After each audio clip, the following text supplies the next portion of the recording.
Hello, welcome back to my channel. It's been a while since I uploaded a video last, over 4 years. Back then I was in personal rings and it was end of 2021, and I assumed that that's how I was going to start 2022 in, because I had been in rings semi-consistently since 2017 on and off, but I just found that storing ring inserts I just wasn't a fan of. I know there's lots of different methods of using like old dividers like I have, or binders like I have and stuff, but I just didn't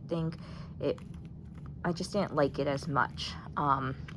So after using personal rings starting out 2022 in them, I switched to a Hobonichi Weeks, which I had tried for a couple years. I had tried using a Weeks and it never really stuck, but for some reason in 2022 it did.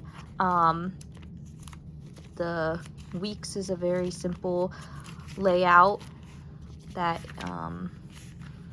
it is just a horizontal week and then a notes page, and so I used it pretty consistently for the whole year of 2022. It was kind of like a catch-all. It kept all my notes. I was a messy planner in it. It had some notes pages in the back, but I even ran out and had to tip in other notes pages. But it was pretty nice. So I realized that perhaps bookbound books are really just where my piece is at. So after 2022, I decided that I missed the vertical layout of like reminiscent of like Erin Condren days. So I made the switch to this Nulty Listy. It is a little slimmer than A5 slim size, but a little wider than like standard like TN size. It's a little bit wider than that. This is from Amazon Japan, and I really enjoyed it. This was probably the first book that I consistently used from start to finish. So it started at the end of November of 2023, or 2022, I'm sorry, and then it went for the whole year, and I used every single week. And that's when I started like adding little tidbits, because in ring planners I felt like you couldn't really add notes and stuff to it, even though you could. Just in my mind, I felt like you couldn't really add like little bits and pieces from your day. But in a book bound, I felt like it was easier to like tip in those memories. So like I said, it's a vertical layout that I did my timed events and like things that happened in the day, and then the bottom had lots of room for a to-do list that every day I would write the simple to-do list I had for the week. The only downside I'd say to this planner, I loved it, was that I felt like I had to write pretty small in the columns. So you had to keep things neat and concise because there wasn't a lot of space. But I did utilize like all the pages as much as I could. And then in the back, it came with probably about like 30 notes pages, grid notes pages, that I used to track different things and like little memories, book log, things like that. My daughter wanted to draw in it, but I did miss having a little bit more notes pages. So I did use a standard size TN, just plain lined notebook in the back to just be like kind of a brain dump, journal, things like that, anything that I might want to jot down. And that's what I used all of 2023. I had planned to start out 2024 in this sterling ink because I did like the idea of the vertical layout. I did really enjoy that in my Nulty, but I missed having a little bit more space for like a daily page. I think I am a monthly, weekly, and daily planner person. So I went with the sterling ink common planner in the standard TN size. And that's what I planned on using. It had 365 notes pages in the back and a vertical layout. But then randomly, I was at like TJ Maxx right before 2024 started, and I happened upon a Moleskine large daily planner for like $10. And so I picked it up because it was very reminiscent of my 2020 pocket Moleskine daily planner that I loved too, that I felt like really started my love for bookbound planners. So I made the switch from my sterling ink, and I started off the year in the Moleskine Daily, and that just has a month on one page. And in the monthly of the pocket is kind of small with being a month on one page. It's really hard to like actually use the boxes for much because the pages are so small. But in the large, it's definitely big enough to put like timed events you might have. So I used that.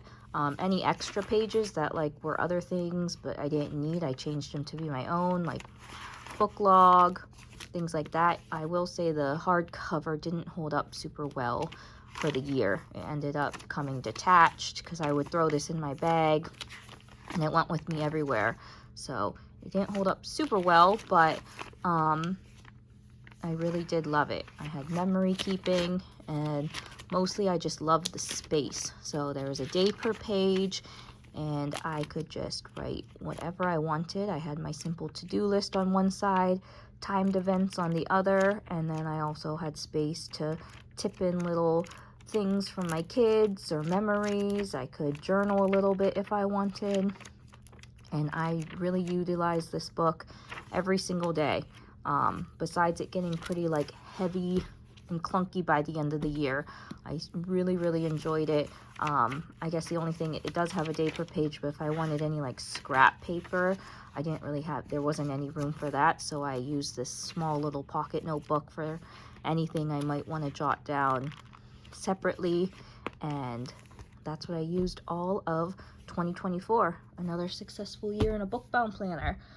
So going off that, I knew I liked daily planning, but I did miss the weekly planning in 2024. So in 2025, I went back to Sterling Ink and picked their B6 Slim size. So B6 Slim is the height of a B6, but it's slimmer, obviously, and it's slimmer than the Moleskine. But I felt like it was a good page size. And this planner has a monthly, weekly, and 365 notes pages in the back, so you can do dailies. So the monthly I've always used the same way, high level events, bill tracker, things like that. Any extra pages that I might not utilize, like they put in a month before and a month after the year, so it's December 2024 and January 2026, and I don't use those, so I put in some sticky notes and make my own things that I want to track. And then the weekly is the horizontal weekly. So it's kind of like the Hobonichi Weeks. So I would separate it by timed events, notes or to-dos for the week. I would track what I ate, and then like a running to-do list of things, little trackers. I just like having a week overview, which is something I missed having in my Moleskine. I loved the daily. I love having a daily to write down all the details, but I do miss a weekly overview to just like see it all. And then from there, I was able to have a daily page for every day, which I just used for a brain dump of everything. I would keep my to-do list, and then it also gave me the freedom to tip in memories and little tidbits of the day. I was able to be a little more creative, and I really enjoyed this planner. I love flipping through it to see all the things that we did, small or big, little things my kids have said. It's just great to look through. By the end of the year, it got a little bit hard to flip through, I'd say, because it is Tomoe River paper, which is very thin, but it expands as you write on it. So by the last week or so, month maybe, it was a little hard to plan on one side, but it wasn't impossible. And this is how it ended up, how big it was. So going off that, I did really enjoy the horizontal layout, but again, I missed that vertical layout. So in 2026, I decided to go with the Sterling Ink vertical layout full year. So it has the monthly, the weekly, the monthly overview, and then the weekly is in horizontal or vertical. So it's a little bit getting used to getting back into this style of planning up and down instead of sideways.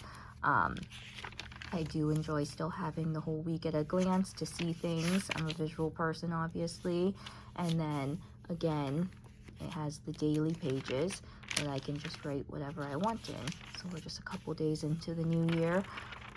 I have all these days to fill in still. I have it in my vintage Filofax Malden, which is personal rings. Obviously, I did take out the rings, but I put in these strings that if I ever wanted to go back to rings, you can attach them using these strings, because I do love this planner. It is so soft and squishy. So that's what I used all last year with this planner, and it did, despite it even getting extra chunky, it did fit by the end of the year. So I use that to house my Sterling Ink planner, and then I have a Muji B5 or B6, sorry, notebook that I cut down to B6 slim size, and it's just grid paper that I just put notes, or if my daughter wants to color in it, or tracking little things. I used it last year, and there's some extra paper in there, so just using it for this year. But I did notice that I didn't really reference the planner outside of the house very much, besides maybe looking at the monthly for like appointments and stuff like that. I didn't really open my planner a lot, but I was carrying around like a book bag purse so that this would fit in it. And I decided that maybe I don't need to carry that with me if I go out, so I brought back my vintage Filofax Kensington in the mini size, which is the 5 rings. So I started out 2026. I'm starting out using this, and it's also used as my wallet, so it has my most used cards. It has some gift cards, health insurance cards, some coins, cash, Hobonichi stencil, and like before, I just used the Filofax week on one page with notes that I just put any timed events on the left side, and running to-do lists, things to buy at the grocery store, things like that on the left. Super simple. In my first section, these clear dividers are from Randy Dot Plans, and then I just have a section for like things I need to buy at the grocery store, like meal planning, that I can take the sticky notes off if I fill them up. I have gift ideas. I have just notes pages if I want to jot something down. Like I said, super simple. And then in the back is just addresses of family members and contact information. And that is what I am using for 2026. My goal was to get back into posting YouTube videos, so I thought I'd just give an update of what I've been using these past couple years. And if you have any questions, feel free to comment below, and I'll talk to you later.